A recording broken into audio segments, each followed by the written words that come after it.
This is MC Fireside Chats, a weekly show devoted to the outdoor hospitality industry, hosted by Brian Searl and Cara Csizmadia. You'll hear from special guests that focus on topics to help your business succeed, all backed by Modern Campground, the most innovative news source in the industry.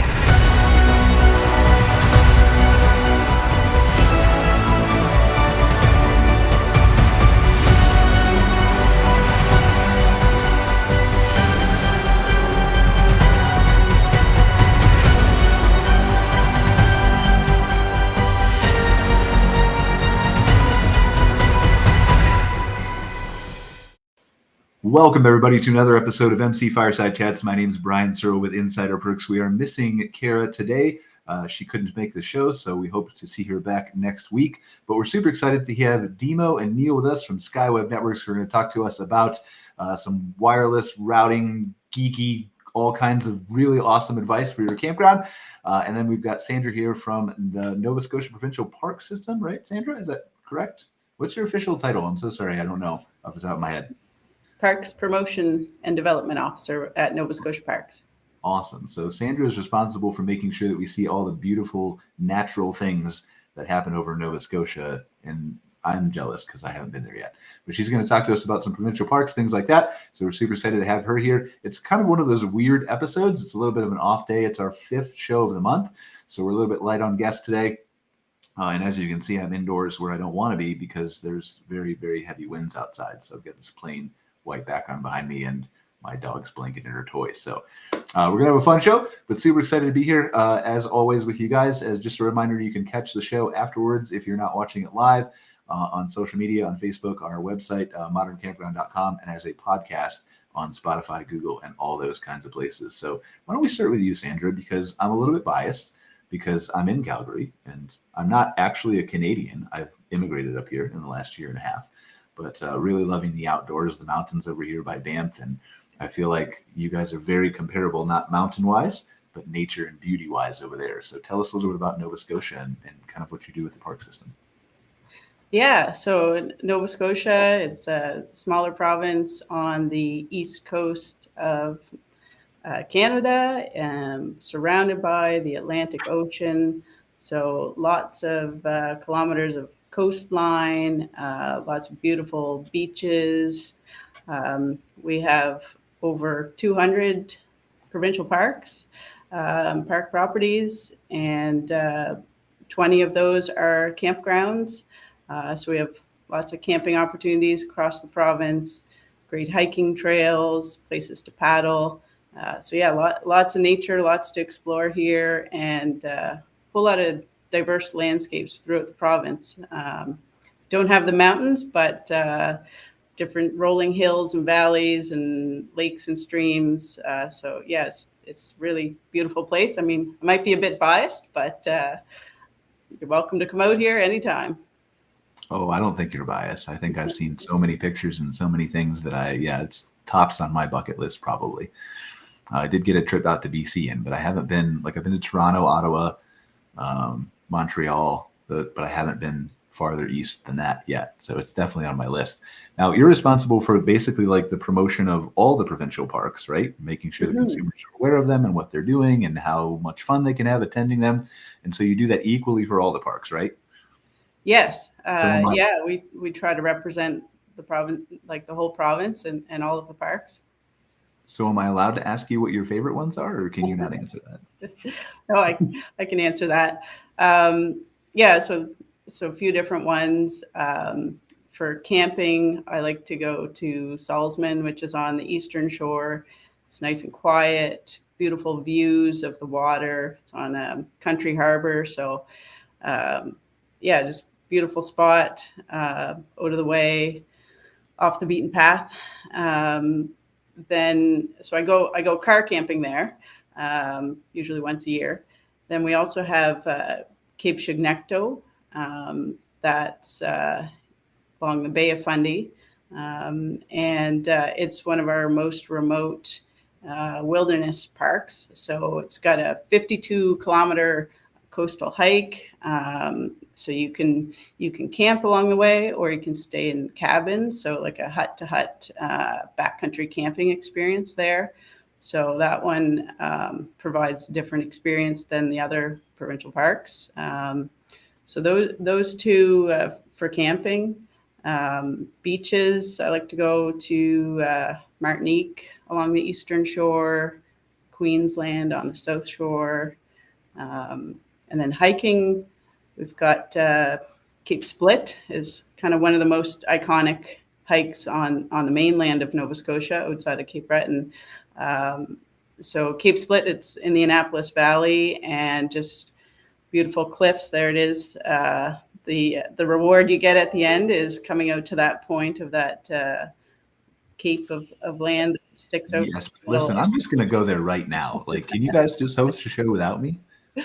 Like, that's I can't. Yeah. Yeah, so there we made some improvements there at Cape Split the last couple of years. It was always just an out and back trail, and people said it's worth the hike, but the view is really at the end. So over the past couple of years, we built a looped trail there. So on the on the Scott's Bay side of it, there's actually multiple look-offs along the other side where you can see some coves and some new views that you wouldn't have seen before. And so now it's actually a looped trail instead of an out and back, 13 kilometers total round trip. So it's good day out there. And if you time it right, you can have a little picnic out at the meadow at the point there. And it's a really cool spot for migratory birds. I saw a peregrine falcon there once. Nice. So yeah, just a lot of untouched nature out here. Well, and that's what I like. That's my preference, right? Like, that's part of the reason that I actually chose Calgary. I like the hiking and the mountains and nature, and if you can blend that with camping, then, I mean, really, is there a better experience? Perhaps, maybe lying on a beach somewhere, right? But you guys also have beaches over there, don't you? So, I think it's really kind of one of my preferences. Demo, and I forgot the other gentleman's name. Sorry, I'm looking at the tab. Demo Neil. You would think I would have forgot Demo because it was more of a unique name than Neil was. But you guys, before we get into the internet stuff, are you regular campers yourselves? Do you prefer kind of nature, provincial parks, or private parks? Or I'll be honest, I didn't think Canada had such beautiful parks. I love going to Canada, but oh man, you haven't seen anything. Like, Canada is, it's amazing. I mean, the U.S. has its parks, but Canada, I think, and maybe I'm biased because I live here now too, but I feel like our provincial parks and national parks are on another level up here. From what you showed me, yes. I mean, you've only seen one. Like, that was just one, or like a couple in Nova Scotia. Like, yeah, I was kind of blown away. 20 total ones, Sandra? Is that what you said? No, over 200. Over 130 day use and 20 camping. Yeah, that's amazing. A lot. Yeah, I don't know how many there are between, like, I mean, I'm in. If you don't know where Calgary is, well, I'm not gonna pull up a map now. But between Calgary and, like, literally the ocean of BC is all mountains, rivers, provincial parks, national parks, like, endless, all the way up north and down. It's crazy. Wow. I could spend probably 17 lifetimes here and not see it all. So it's beautiful there. Yeah, and to be clear, like, the U.S. has, a lot of beautiful parks, but I feel like I don't know if it's more condensed here and all in just kind of one area versus spread out. But anyway, so Sandra, tell us, like, what's your kind of process here as you look to promote these parks?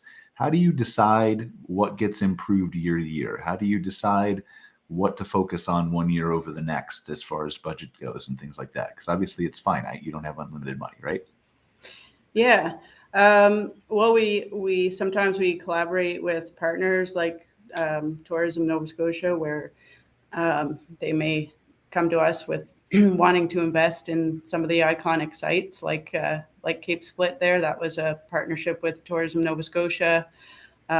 We look at the values of the parks, and if it's for high value for tourists. Another example of that would be Lawrencetown Beach. So that's just outside of Halifax on the eastern shore, very popular surf destination.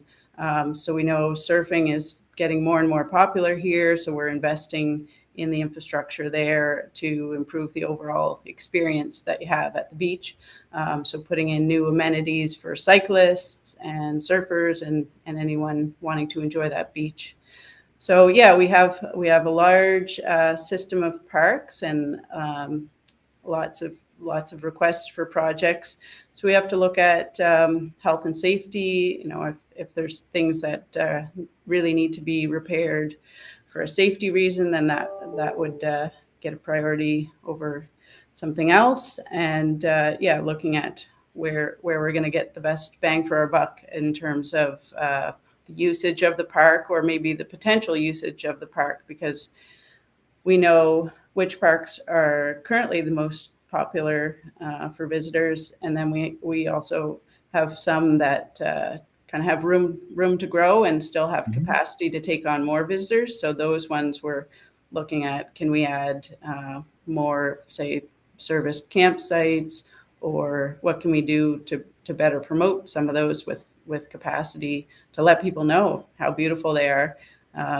When you were on our website there, the homepage, landing page is Thomas Riddell Provincial Park, which is down the South Shore, and a lot of people don't know about that one. It's relatively close to Csizmadia National Park, but out on the coast. Go back and look at it if you want.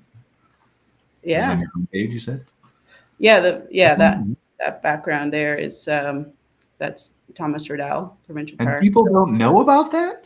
No, people look at that photo and don't even know if it's in Nova Scotia with the color of the water, white sand beaches. It is, yeah. It kind of looks like almost the Caribbean a little bit. Mm-hmm. So the water does. Yeah. I mean, yeah, that's anyway. Okay, so I'm going to just sit here and look at pictures all day if I don't tell you about something. But so specific, I'm curious how the park system works up here, if you'll indulge me for a minute. And it's coming just from a place of my own ignorance, right? Being an American and growing up and understanding how those things do in the States. Like we have the Great American Outdoors Act that recently passed from a national level down here a couple years ago, right? And they're doing another Outdoors Act now. So for the funding for you guys, does that come primarily from the province? Is some of it private? Do you get federal grants? How does that work?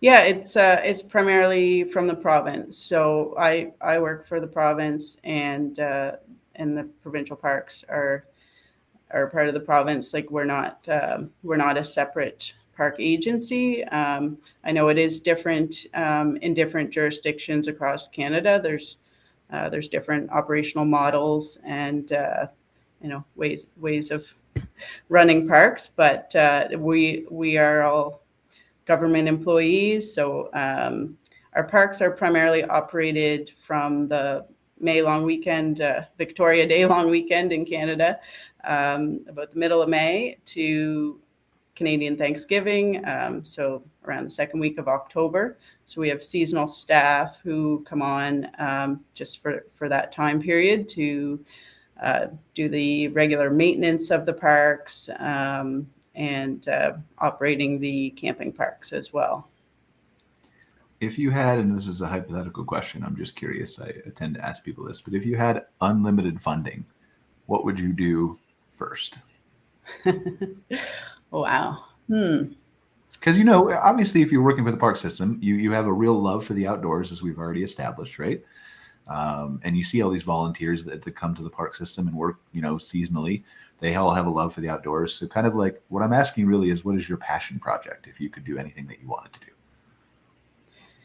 Yeah, so that's a good question. I think we are getting more people out at parks. So I think there's educational opportunities to talk to people, whether they're new campers or new visitors, to get across kind of some conservation messages, talk to people how to be respectful to the environment and the park, and making sure they're cleaning up after themselves and being respectful of other visitors with noise levels, that sort of thing. So I think there's certainly opportunity for more programming in our parks, as well as like interpretive programming, looking at wildlife.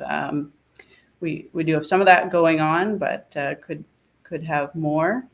Yeah, it's hard to say for so There's a many lot. different parks. There's a lot, yeah. Everybody has their own wish lists.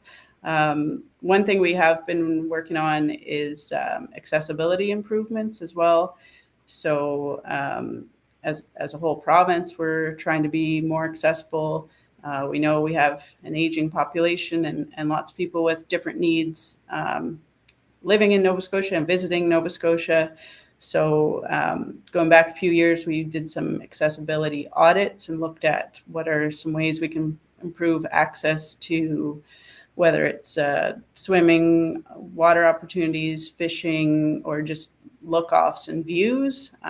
So we have been investing in that with adaptive equipment and beach mats in certain parks. So that's something that, you know, you can feel good about when you see someone using that infrastructure that really needs it.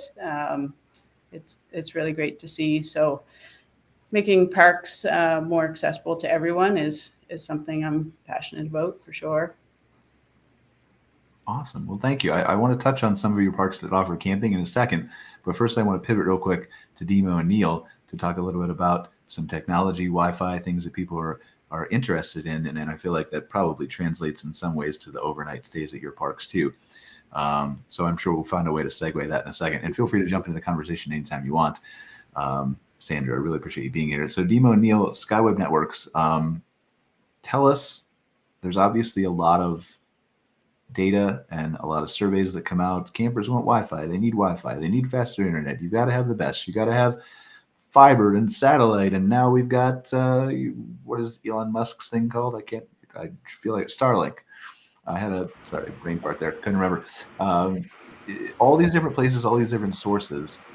What are you hearing? Like, what's the gist of what your company's hearing as far as what's next or what's coming, or what does a park need, I guess, at a basic level? Let's start there. So you're absolutely correct. When everyone goes camping now, they all want to be connected. For example, a mom goes camping with their kids and they take the kids to like the lake or oceanfront, let's say. They want to capture those pictures and share them with the family members. So more and more campgrounds are wanting to be connected. Now, the challenge is that not everybody can get availability to broadband in rural America. And that's where Starlink is assisting, and also LTE options that are available that allows us to get into those nooks and crannies for some of these parks that couldn't offer Wi-Fi before, but now for the first time are able to actually offer internet.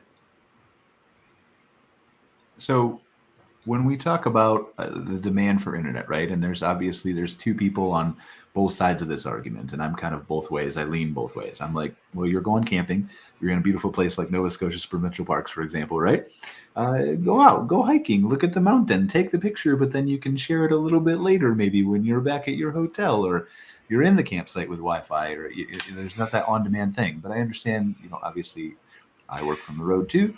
So what's the balance there?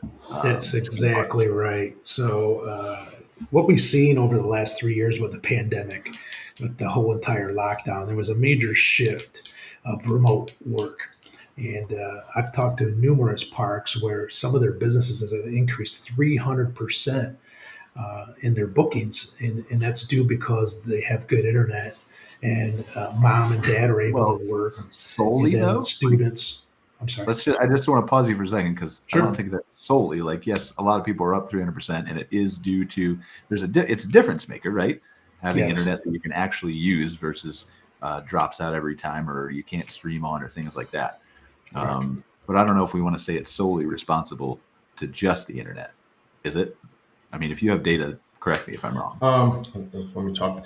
So that park that Neil's referencing, they were semi-shut down. So they did see a considerable jump, but we regularly get calls. Like, for instance, we got a call from an Ohio park, and he truly was being honest. He said, I'm up 30%. And his accountant said they didn't know where to apply it to.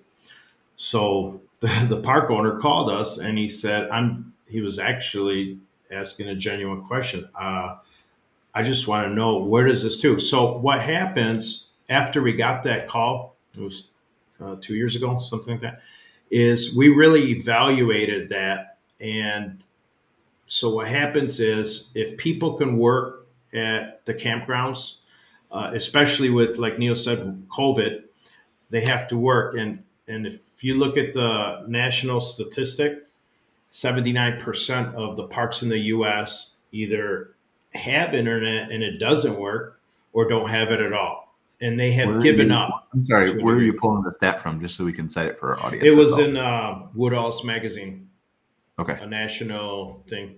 So they did a study. It was just a survey. What's the percentage of parks, that have working? So they could have answered it. For instance, like the question could have been, do you have internet accessible throughout your park, and can everybody use it when the park is more than 50% full? Okay. So that would be something like that. It wouldn't be like, do you have internet? Because the fact is, even almost every park has a hotspot. That's one things they haven't been able to figure out, is how do we put everybody on at the same time, and then what if everybody was trying to stream? For instance, I'll give you a case study. This park that's in question is Lake of Dreams Campground. It's located in Miro, Michigan. It's 250 lots, and 150 of those are seasonal. So that means from April to October. It's a 6-month season typically. I don't know what it is in Canada, but the northern parks, like north of Tennessee, they typically open April 15th to October 15th. And then as you work your way south, they're open all year round. But even the parks that are down south, like Florida, for instance, they have a dramatic downturn between April and September. Why? It's too hot there in the summer, so they leave. So getting back to this case study, we did this 2 years ago. What we wanted to know is, if everybody was on at the same time, how much bandwidth would this park draw? Okay, now we picked this location because we were able to get a 200 meg fiber there. So we knew we had some upside. So the question is, without traffic shaping, where would it end up? Okay, so we picked Memorial Day because, in Michigan, that's like the kickoff to summer. All the parks are usually full. And there was 626 active IP devices. So that would be how many people were using it at that time.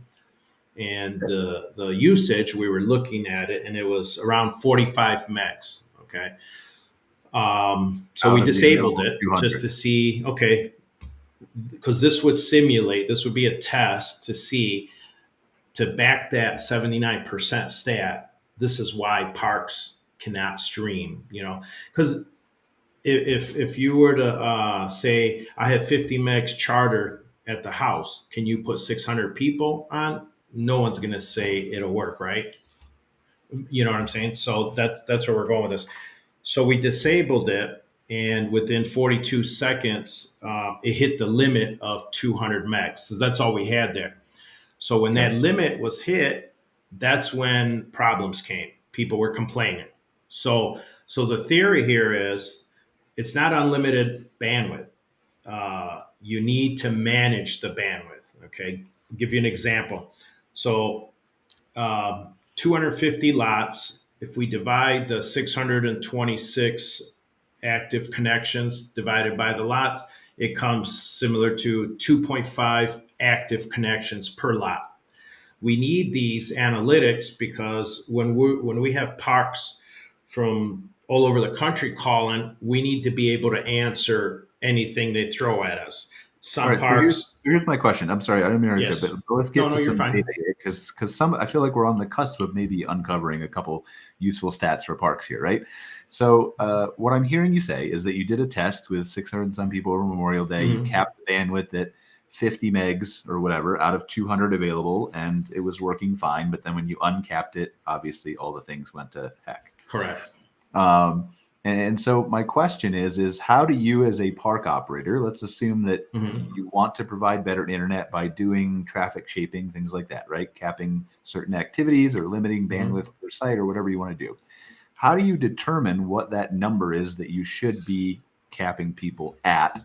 And does it impact that number based on wanting to provide a still decent user experience? In other words, if I only have 10 megs or 20 megs available, I obviously have to cap the things. But do I cap it in such a way that they can't do any streaming? So it's a two-part question. Yeah, so we're not capping anything. So let me give you an example of what I mean by traffic shaping. Okay. So in this example, 600 plus devices, a lot of them are cell phones, correct? Yep. So what happens is when Google or Apple launch an update, okay, those are low priority, obviously.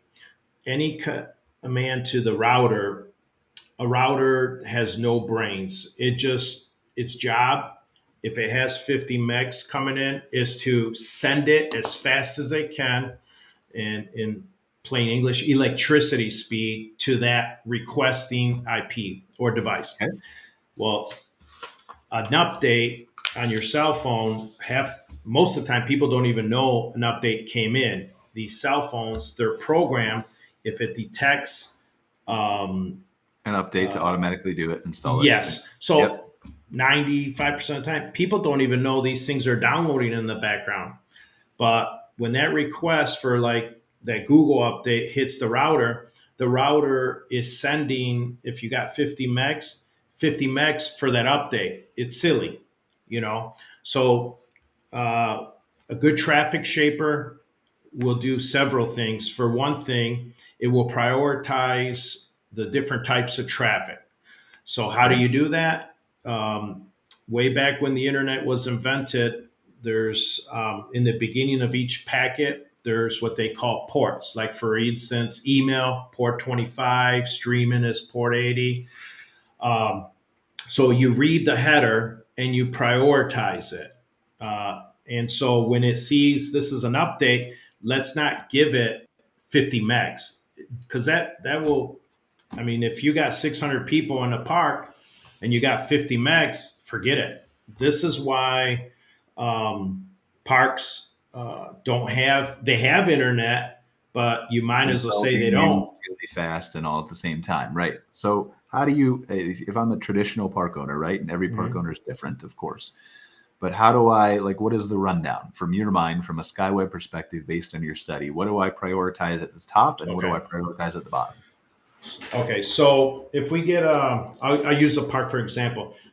We had a park has 100 cabins, but they only had 10 megs, okay? So after doing it for 20 years, you start to develop analytics that tells you the minimum of bandwidth that you need for a good running system. So I hear you, and I know you're going to get somewhere, but just specific to my question before we lose track, do I say Netflix is number one priority? Do I do email? Then what's underneath that, in the order, in just a generic order of things? So we treat all high level is streaming. That's priority. Okay.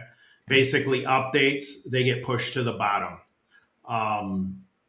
Basically that's, unless sometimes we get a client that has a specific application and we can do that. Okay. They would have to give us more info, but as a general rule, bad traffic is defined on the internet and it's defined by priority level.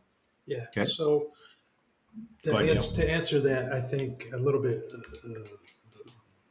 in layman's terms is what we're referring to as good traffic is active browsing traffic, video streaming, Facebook, social media.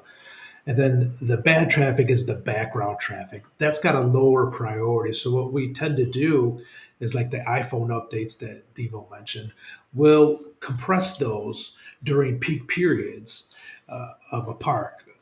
Because that's when things go south, right? Everybody comes in Friday, the park is full, and then that's when your internet is going to get hammered. So during congestion times, it's ideal to limit the amount of background traffic to allow more foreground traffic. And So to give you an user experience example, is better. Because what yeah, they're doing right I now on mean, the internet or Netflix, they can see, but they can't see the background iPhone update because they might bingo, update and it just might be in the bingo. background. You I'm got it, following you. right? I'm a Because geek too, people, but I'm yeah, trying to dumb it down in a way like so the Mhm. people who aren't weird geeks like us can right. understand it, right? Yeah.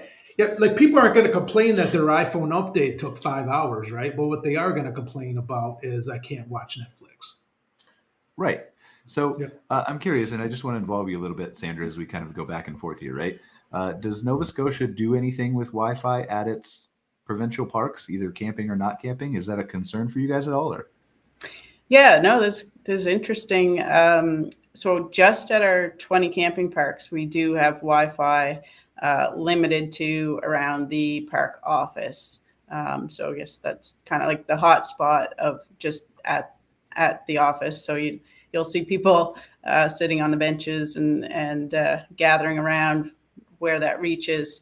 And I think campers' expectations are going up, and they're wondering, can that be extended out further? And our cell phone coverage is hit and miss. It's pretty good at the majority of parks, but there are difficult areas and areas with little to no coverage. So cell phone coverage can be a challenge. So we are looking at, if there's fiber op in the area, if we can connect to that to get better services. And one thing I was thinking of as you were speaking is how that can also impact our vendors and like rental businesses within our parks. So we have folks that offer rental paddling equipment, surfing equipment, few canteens as well, and they need reliable internet processing for their payment processing. Yeah, so it is a concern for them as well. So how do you? And I'm curious. We're going to kind of figure out a way to segue these two because I think there's an interesting crossover here, right? So how do you, as somebody who operates provincial parks, markets them in your case, but still has an in-depth knowledge of them, how do you decide what to prioritize? Like we were talking earlier about what your projects were that you would do, right? You know that campers want this stuff. There's an increasing need for it. It's also expensive. So how do you decide, like, do I improve a trail this year or do I install a new Wi-Fi system? Is it purely based on consumer demand or? No, I think there's a whole operations committee that looks at the different requests and what's going to be the best improvement to the visitor experience. But like I was saying before, also, is it a safety concern or is it more of a nice to have? I think right now we would be treating Wi-Fi as more of a nice to have. I think some people might be disappointed on the range of the current Wi-Fi at our parks. Well, I think it's different based on your use case, right? We're talking, we frequently have a lot more private campground owners on this show just because of the kind of business we're in and the audience reach we have than we do people from public parks. And partially that's because you guys are so busy and you have a shortened season and there's less of you, right? There's less of you running promotions for a provincial park than there are independent private campgrounds. But I think there's a different consumer mindset when you go to each too. So if you're at a private campground, you're probably, for the most part, unless you're at a larger resort, you're staying there to go somewhere else, to see a provincial park or to see a hiking trail or a mountain or to go to a museum or an amusement park or things like that. And so when you're at the campground, I think there's more of an emphasis then on I need connectivity. It has to be fast. It has to be prioritized. I'm going to do my streaming. I'm going to do my internet browsing. And then when I'm at the activity outside of the campground, I don't necessarily need the internet. And so with provincial parks, when you're there, and this is just me, correct me if I'm wrong, right? This is just my assumption. When you're at a provincial park, I'm there to see. That's my activity. That's my, yes, I'm camping there, but I'm there to look at the views and do the hiking and hike and go along the beaches and see the beautiful water at the park. I already forgot the name of it. I'm going to Google after the show. So I think there's less of a demand then for that Wi-Fi. It's a nice to have, like you're saying, but I think if it's not there, people are still going to be happy with the experience because of what's in front of their eyes. Is that fair? Yes. And we also, like, our average length of stay is just around 2 nights. So a lot of the local Nova Scotians, they would just be coming for a weekend visit, or if you're a tourist, maybe you're, moving along, staying at different parks, different nights. So we don't offer seasonal camping at our provincial parks, and the maximum stay would be 14 nights, but you'd be lucky to get 14 nights in a row at some of the parks. Yeah, they're booked up crazy fast. Are you guys having as good of a season this year as you did last year? I'm curious. Yeah. Yes. So yeah, I don't have the latest occupancy stats, but just based on our opening of reservations, which we do that in the beginning of April for the season. So our opening period in April for the reservation launch was similar to last year. You can continue to make a reservation anytime throughout the season. So that could be through our, online, through the call center, or when you arrive at the park. So we have relaxed a lot of our COVID restrictions this year. And so that means you can, show up to a park without a booking and book on site. But yeah, it looks good. We saw a similar number of reservations made and some longer stays. So our overall number of camper nights, overnight stays is around the same. And 2021 was actually a record-breaking year for Nova Scotia parks. So we're really pleased with that. That's awesome. More people that can get out there and enjoy that stuff, the better, I think. It's hard to find like an unhappy person who's outside hiking, right? Like, yeah. It's usually the unhappy people who stay inside. Like I am today. I'm unhappy because I can't be outside.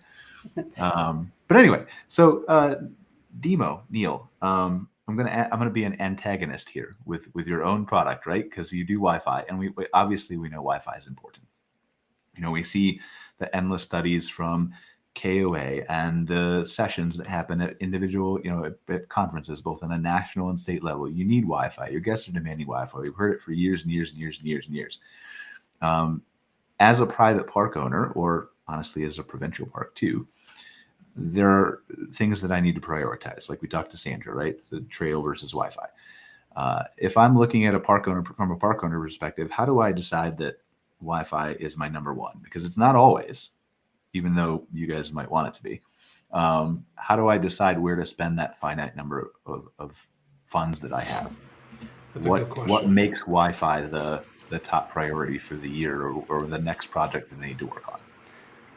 So each property is unique in its form, but more so it's their financial situation. A lot of properties are looking to increase bookings, and per the KOA studies, and this is the stats a couple years ago when I was out in Napa, it was like 45%, up to 45%. If you didn't have internet, they were going to the next park. So a lot of the smaller campgrounds are losing bookings because they're going to the next bigger conglomerate campground.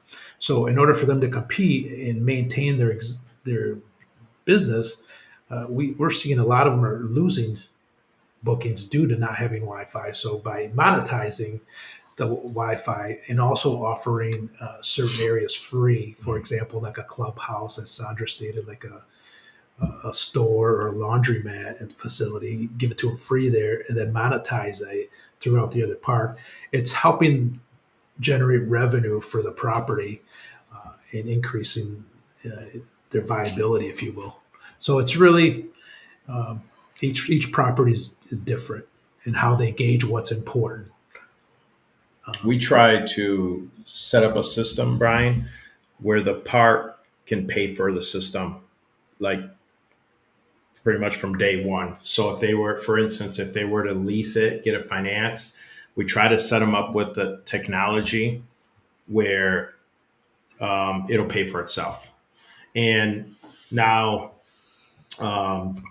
their users, like KOA had a study 2 years ago, and they actually put internet as one of the 4 utilities, 3 or 4 utilities. That was in the KOA. Yeah, that's what I mean. Like they've done that, and I don't mean to cut you off again. I'm sorry. No, you're fine. I want to focus on the data, right? Because I think it's important to try to unpack some of this stuff. Because you're right. Like KOA did put that out, and we've all heard it. Like from us who attend industry conferences, or I regularly did before COVID, and then everything, whatever. And then I moved to Canada, and they're far away from me now. But for those of us who regularly attended, we've been had Wi-Fi beat into us, right? For 6, 8, 9 years. You need this. You have to have this. But yet some of these parks are continuing to survive and arguably thrive because of it. And no one's saying that you should ignore it. Like I want the fastest speeds possible in my house and when I travel because I'm a geek and I like to do all this stuff.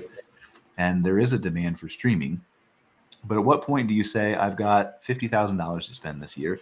It's between improving my sewer system, doing better landscaping around the park, or enhancing my Wi-Fi. That would probably come with, what does the park owner wish? He's going to have to make those priorities, Right. So if he's got I'm sorry, I don't mean to cut you off. We're just lagged. Is there a point, or is there a study or a data set or ways that they can gather this information to say, like, my customers are at a point where a significant majority of them are complaining about my speed. And if I flip this switch, then it's going to make an instant noticeable improvement. So that would be, the park owner is going to have to run some survey, some question. I don't have that data, so I can't answer that. For instance, let's say the park owner, there's a complaint on the sewer and they would really want a full hookup. So obviously the tenants, the park people that are staying in there, they would like that. So every park is unique. Those priorities vary dramatically from park to park. How we get those is by having kind of like a consultation with the park owner, and they're pretty good about letting us know like what their priorities are. The consumer kind of drives that conversation. A lot of times they'll go to the owners and they're saying, hey, the internet's terrible here, we need more. If they get one complaint, big deal out of 1,000, right? But if they get a couple hundred complaints in a month, all right, we better fix it. And that's kind of what we're hearing in the industry. They come to us and, hey, I need to fix my internet. I'm hearing it's terrible. Like Sandra, she might have some needs that they're going to her, right? I mean, am I wrong? Like something that people in your parks are asking for. So the source of that is the management at the park or the ownership, Yeah, it all flows through them. It's a conduit. And when they call us, Brian, they already have this queued up. They tell us, I have a problem with support. I have no bandwidth. So they're already outlining what their issues is at that, because they want to hit those problem areas immediately. So they want to see how can we help with those problem areas? Do you have any data surrounding, and I think you're right, by the way, surveys, feedback, customer, looking at your reviews, things like that is the easy low-hanging fruit to determine what people are complaining about and what they're unhappy with. Do you have any data? You talked briefly about charging people in some areas and not in other areas. I know I get irritated sometimes when I go to hotels and they want to charge me for faster internet or certain areas.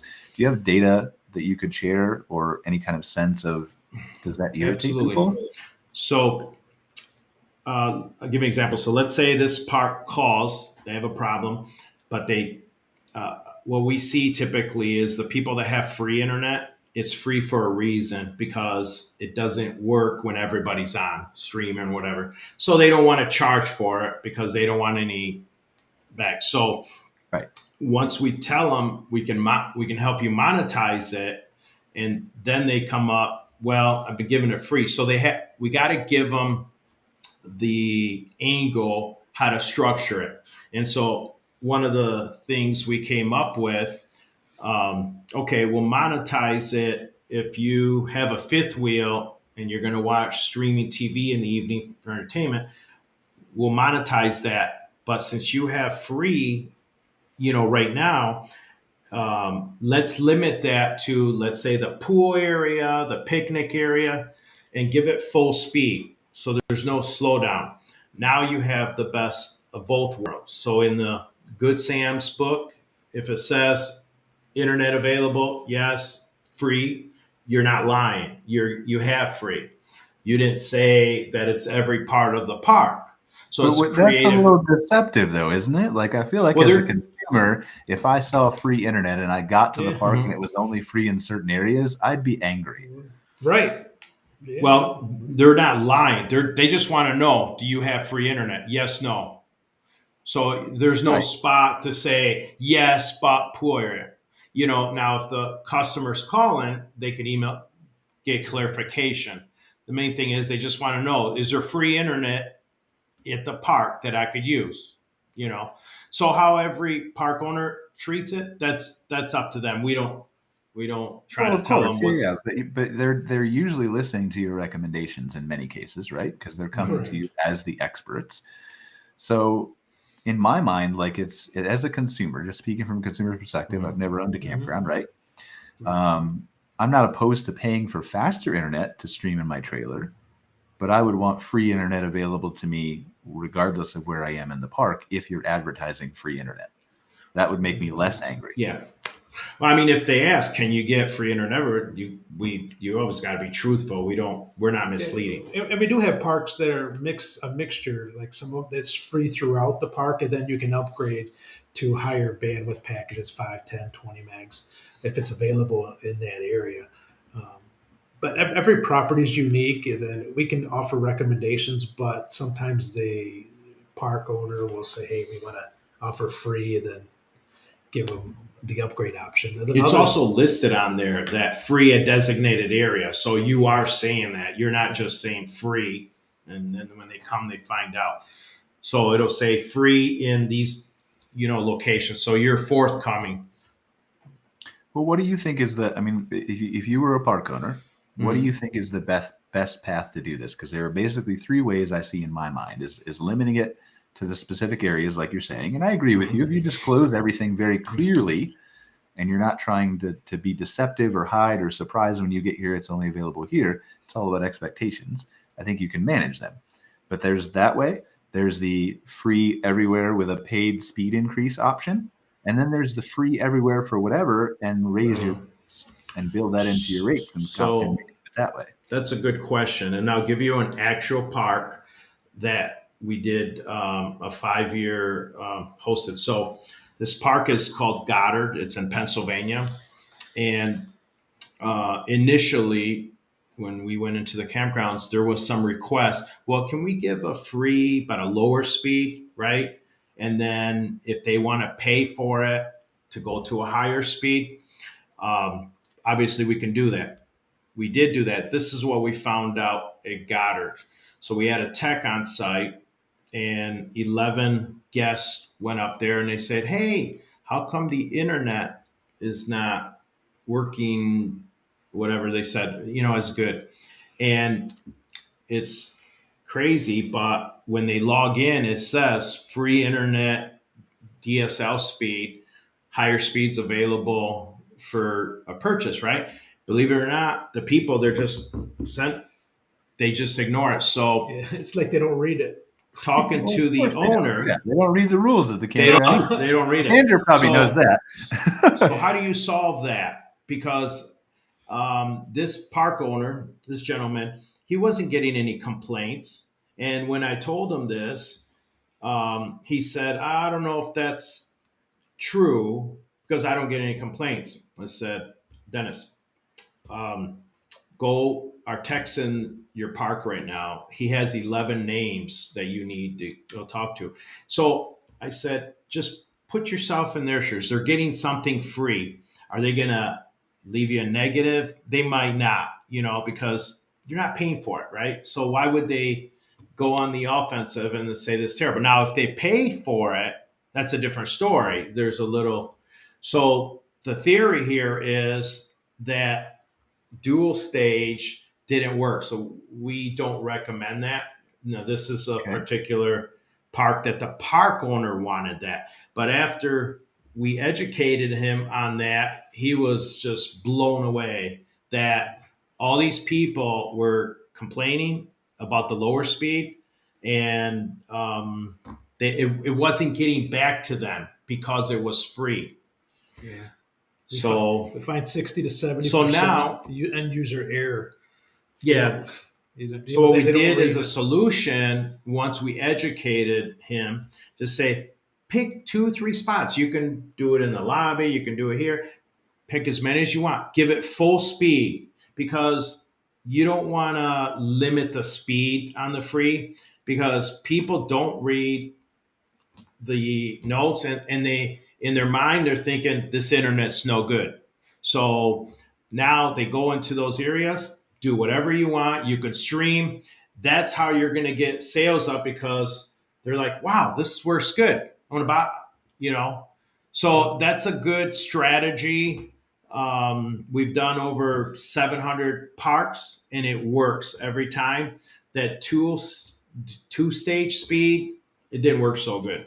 I would like to hear if anyone's got anything good on that. Well, again, I'm not disputing you. In some ways, I'm playing devil's advocate here, right? No, I'm just being an argumentative person that can get the data out of you, right? I can see how what you're saying actually could drive further revenue for parks. I can see, like, if I'm Sandra, for example, right, and I install a system like that, and I want to do unlimited bandwidth near my cafe or near my vendors, so I can have more people congregate around there and drink coffee and buy bagels all day and whatever else, right? So I think there's ways to monetize that in that situation. I was unclear about the disclosure. It seemed like you were wanting to be kind of untransparent with people when you mentioned the Good Sam guide and stuff like that. So that's why. No, you say free internet at these areas, not just free. You see, they know up front. They're not driving all the way there. And it said free, but it said free in Good Sam's in designated areas. So it's totally honest. Okay. But if you just left the word free, that would not be good. Kind of vague. Now, the monetized question that you asked, we also got the national standard, and these are interesting. So if you ever want to know how much revenue in a park it generates per lot, we have that. We got a study that we did across 500 parks, and a seasonal park in the northern part of the U.S. that has 100 lots, okay? The range of the revenue, if you do the monetize, is between 100 and 175 for the season per lot. So now when a park owner... This is with the areas, and you charge them when they're in their camper. Yes. Okay. So we have the facts to educate the park owner. With those facts and those analytics, now they can make a good decision, and they can clearly see, I have 200 lots, so I'm going to make $20,000 for the 6 months. I can afford this. This is how we help educate the park owners, because if you lease that on a $20,000 system, for instance, divided by 60 months, this payment's going to be like 500 and some, but we just looked at it, 200 lots, they can depend on the low end, 20,000. Now that average plays out anywhere in the U.S., even the worst parts. So that's the range. So now they can look at that, and they can say, well, if I buy a new system, so this is going back to your previous question, how do they pick, whether they want to put new bathhouses or they need internet? Now they don't have to choose. So you can go with the national. This is what I'm trying to get to. I just had to push you a little bit. Now we've got some good data. Now we've got analytics, right? And Yeah. that's important to me. Like I run a marketing agency too for campgrounds, and that's important to me. I just had a call with a guy this morning. Well, I don't know if my Google ads are working. Well, I do, because we're tracking it and we're showing you how much Yes. revenue you're getting back as a result of that. And so I can prove it to you. And so if we're diving into analytics and you can say, yeah, if that holds Yeah. statistic holds true, then yeah, it's an education process and teaching people that. So Holds true, and it's amazing because that opens, but you have to have the right technology to be able to do the free, plus also monetizes it. So there's a lot of variables here, yeah, absolutely. but you we're just gonna- gotta go ahead. Go ahead. No. I'm just saying, finish up your I thoughts. was just please. saying we educate the consumer, and then it becomes a no-brainer question. It's like, wait, I can make 20,000. So how much is that a month? That's like $1,500, more than $1,500. My payment will be $500. Why can't I get this? So it becomes a common sense question. Good Yeah, I mean, I think so too. I think as long as you can show the data, you're right in most cases. Sandra, let's flip back to you a second. I really want to get like live shots of the parks. I want to see all this beauty in person, and I'm gonna have to come out there. I'm curious. One, are you open to doing more of a show focused on Nova Scotia's provincial parks? If I can figure out how to come out there, we can do some live shots from the actual parks, because I want to.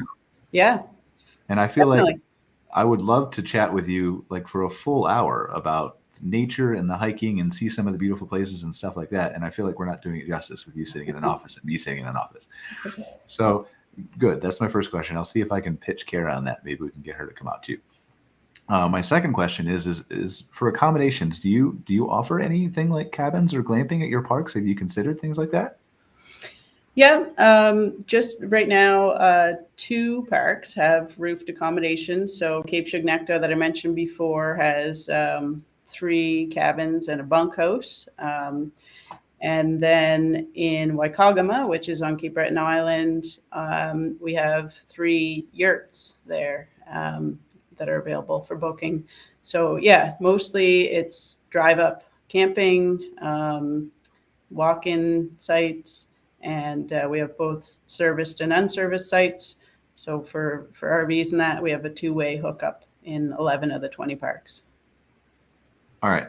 Last question, I think, for Nova Scotia parks, even right now, even though I probably could ask 50 more. If I do come out there, how much time do I need to realistically get a sense of what Nova Scotia is? Yeah, I'd say like a week. It's about 7 hours to drive from end to end, or maybe a little more.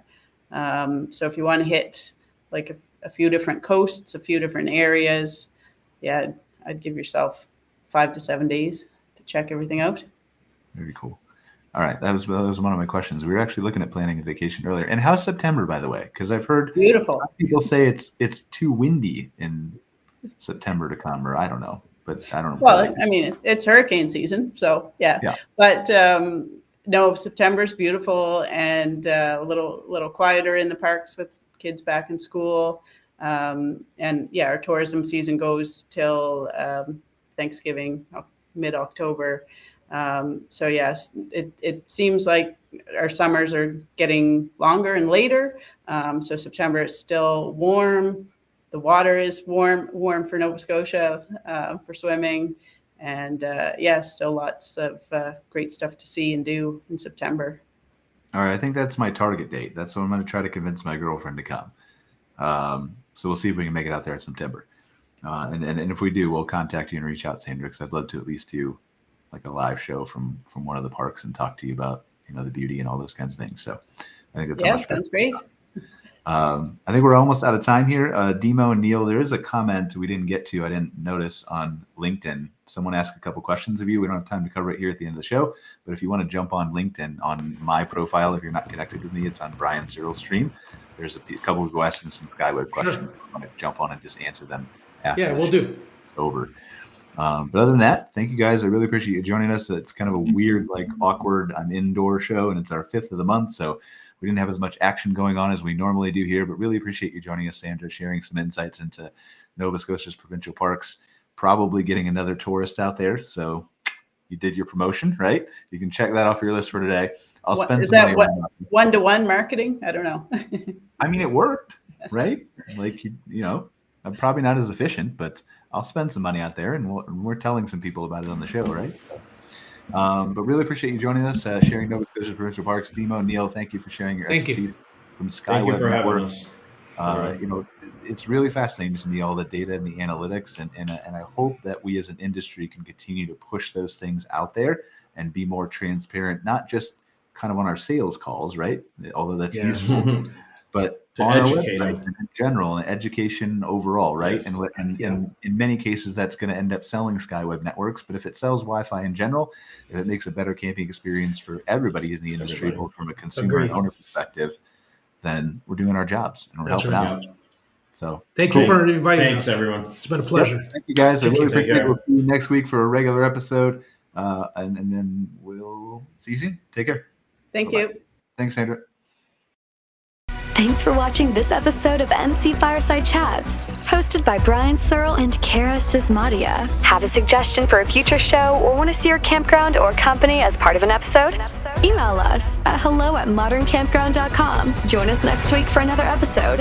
And don't miss the latest outdoor hospitality news and commentary from around the world at moderncampground.com.